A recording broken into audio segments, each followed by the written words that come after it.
అందరికీ నమస్కారం. లలితా సహస్రనామ లేఖన పుస్తకము ఎందుకు రాయాలి అనే విషయం గురించి ఇంతకుముందు చెప్పుకోవడం జరిగింది. ఇప్పుడు తర్వాత వస్తున్న ఒక పెద్ద సందేహం ఏంటంటే, లలితా సహస్రనామ లేఖన పుస్తకము రాయటం పూర్తయ్యాక ఎక్కడ ఇవ్వాలి? ఇది చాలామంది అడుగుతున్న ప్రశ్న.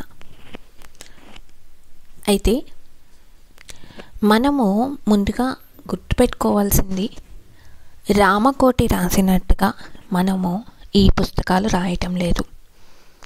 రామకోటి రాయటం అంటే చాలా పుస్తకాలు అవుతాయి. అవి అన్నీ ఇంట్లో భద్రపరుచుకోవడం కష్టమవుతుంది. కాబట్టి మనం భద్రాచలం కానీ ఏదైనా రామాలయంలో కానీ ఇవ్వడం చేస్తూ ఉంటాము. అది ఆ సంకల్పం. ఇక్కడ మనము లలితా సహస్రనామం నేర్చుకోవడానికి కానీ, లేదా మన మనసులో ఏదైనా ఒక కోరిక అనుకుని అది అమ్మవారికి చెప్పుకుని మనం లలితా సహస్రనామం రాయటం మొదలు పెడుతున్నాం. కాబట్టి ఈ పుస్తకాలు ఏం చేయాలి? మీరు లలితా సహస్రనామం ఎలా రాస్తున్నారు? చక్కగా శుచి శౌచం పాటిస్తూ భక్తిగా శ్రద్ధతో ఒక్కొక్క అక్షరము అనుకుంటూ శ్లోకాలు రాసుకుంటున్నారు. అప్పుడు ఏమవుతుంది? ఆ పాజిటివ్ ఎనర్జీ అంతా ఆ పుస్తకంలో ఉంటుంది. మీరు రాసిన అక్షరంలో ఉంటుంది. కాబట్టి ఇలాంటి పుస్తకాలని మీరు ఎక్కడా ఇవ్వనవసరం లేకుండా చక్కగా మీ పూజా మందిరంలో పెట్టుకోండి, లేదా మీ బీరువాలో పెట్టుకోండి. ఒకవేళ మీరు ఏ 10 పుస్తకాలు కనుక తీసుకుని రాస్తే, అందులో స్తోత్రము, లలితా సహస్రనామ స్తోత్రం అంతా కూడా ఎటువంటి తప్పులు లేకుండా ఇచ్చాం. కాబట్టి మీ అక్క చెల్లెళ్ళకో అన్నదమ్ములకో లేదా మీ బంధువులలో ఎవరికైనా ఆ పుస్తకాలు ఇవ్వండి. వాళ్ళు కూడా చక్కగా లలితా సహస్రనామం తప్పులు లేకుండా నేర్చుకోవడానికి, చదువుకోవడానికి అవకాశం ఉంటుంది. లేదా మీ ఇంటి దగ్గరలో మీకు తెలిసిన చోట ఎక్కడైనా అమ్మవారి దేవాలయ నిర్మాణాలు అవి జరుగుతూ ఉంటే వారి దగ్గరికి వెళ్ళి వారిని అడిగి ఈ పుస్తకాలు అక్కడ సమర్పించండి. అయితే పుస్తకాలు ఎక్కడ ఇవ్వాలి అనేది అదేమీ అంత ఆందోళనకరమైన విషయం కాదు. దాని గురించి ఆలోచించక్కర్లేదు. ఈ నేపథ్యంలో మాకు ఒక కస్టమరు వారి అభిప్రాయాన్ని పంచుకున్నారు. వారు ఏం చేశారంటే, 10 పుస్తకాలు తీసుకుని, ఈ విషయం అయితే నాకు చాలా నచ్చిందండి.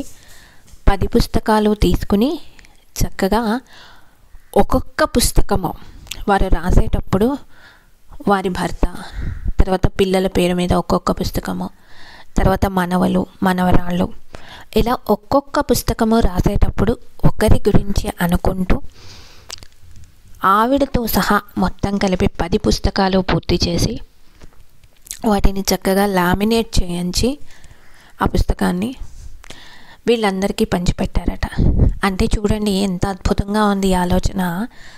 అంటే వారు తరువాత కూడా వారు ఆ లామినేషన్ చేయించినది అది చూసుకుంటున్నప్పుడు అమ్మ లేదా అమ్మమ్మ నాయనమ్మ మన పేరు చెప్పి ఇలా రాశారు కదా, మన గురించి మన క్షేమం గురించి ఇలా రాశారు అమ్మమ్మ అని అది చూసుకున్నప్పుడల్లా వాళ్ళకి అనిపిస్తూ ఉంటుంది కదా, వారి జీవితాంతం ఎంత మంచి జ్ఞాపకంగా ఉండిపోతుంది. ఇది చక్కగా అమ్మవారి పటం ఉన్నది కాబట్టి పూజలో పెట్టుకున్నా కూడా వారి అమ్మమ్మ గారో నాయనమ్మ గారో వారి తల్లిగారు రాసిన తన సొంత చేతిరాతతో సొంతంగా రాసిన ఆ పుస్తకంలో అక్షరమో వారికి మంచి జరగాలి అని కోరుకుంటూ ఆ సంకల్పంతో రాసిన పుస్తకము చక్కగా లామినేట్ చేయించి వారు ఇచ్చినప్పుడు దాన్ని పూజా మందిరంలో పెట్టుకుంటే అంతకన్నా మహద్భాగ్యం ఏముంటుంది.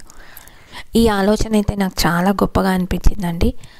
ఆ విధంగా మీరు ఆలోచించండి ఇంకా ఏం చేస్తే బాగుంటుంది అని. కానీ ఇది ఒక సమస్యగానో లేకపోతే రాయటం అయిపోయాక ఎక్కడ ఏం చేసేయాలి, ఎక్కడికైనా పంపించేసేయాలి, ఈ ఈ ఆందోళన లేకపోతే ఈ కంగారు అనేది అస్సలు అవసరం లేదండి.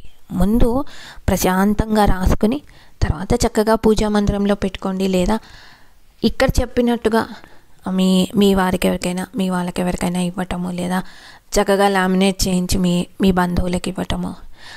తలా ఒక పేరు మీద ఇలా రాయటం కూడా నాకు బాగా నచ్చిందండి. ఒక్కొక్క పేరు మీద సంకల్పం చేసుకుంటూ చక్కగా కూర్చొని రాసుకుంటూ ఉంటే ఎంతో మనసుకి హాయిగా ఉందని కూడా చాలామంది చెప్తున్నారు. ఈ విషయాల గురించి కూడా మాట్లాడుకుందాం. ప్రస్తుతం అయితే రాసిన పుస్తకాన్ని ఏం చేయాలి అనే దానికి మీకు సమాధానం దొరికింది అని అనుకుంటున్నాను. శ్రీమాత్రే నమః. శివాయ గురవే నమః. లోకా సమస్తా సుఖినో భవంతు.